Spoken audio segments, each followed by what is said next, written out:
Hey folks, welcome back. So we're at the point of this mix right now where we're pretty much finished. And what I would do at this point is I would go from the beginning all the way through the song and sort of just listen and maybe make some notes about things that sound weird or not working maybe. But also it's a good idea to use sort of a metering plugin.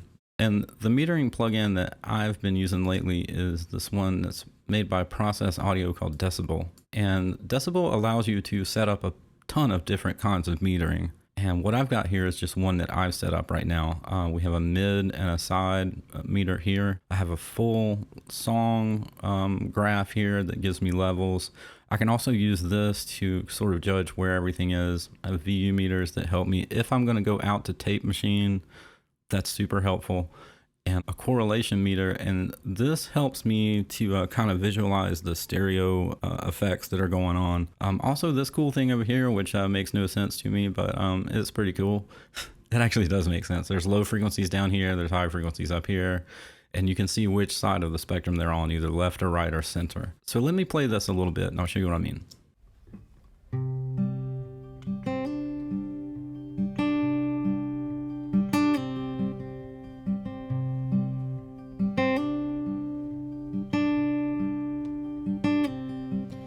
I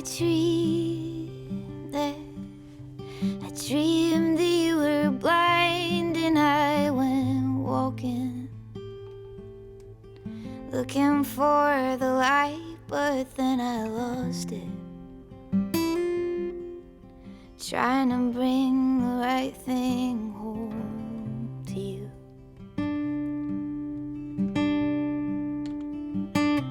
And I see now that nothing is a waste until it runs out.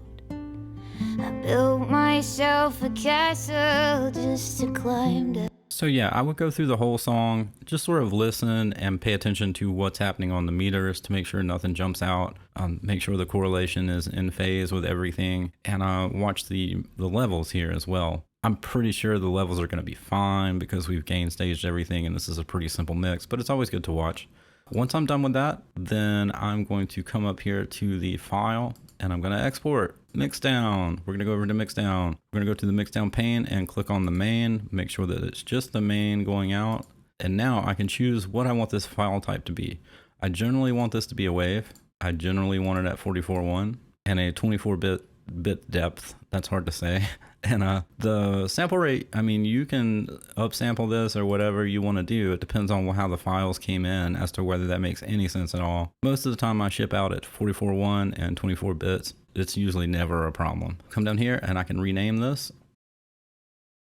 And then we click the mix down and we're off. Now, if you want to change where this saves to, different than the default, you can click on the save to here and it will bring up a little file, you know, manager for you to find another place to put it. Totally up to you. Now, once you've done that, I suggest playing it through again to just listen to it. Don't put any meters on, just listen to it maybe through iTunes or something to make sure that nothing funky happened, right? Sometimes if you bounce a mix in any DAW, in Pro Tools, Logic, Reaper, whatever, certain things can come out funky, right? You just want to make sure that they're okay. If it comes down to it, you can do a real-time mix down by clicking this box right here, and that will sort of just run through at the same time as the song. There is a difference though. Sometimes if you're using any plugins that have some sort of modulation on them, they will not be exactly the same each time. So you can't expect it to be the same. It's just like using a piece of hardware, something to keep in mind. But as far as the mix goes, just take a listen to it, see if it's good. If it's good, ship it off. And that's it for this mix. And you should pat yourself on the back, maybe go get a coffee, pet the dog, you know, just relax and wait for the comments to come back to tell you something is wrong. Inevitably, somebody will send you something back. You need to change this or bring this up.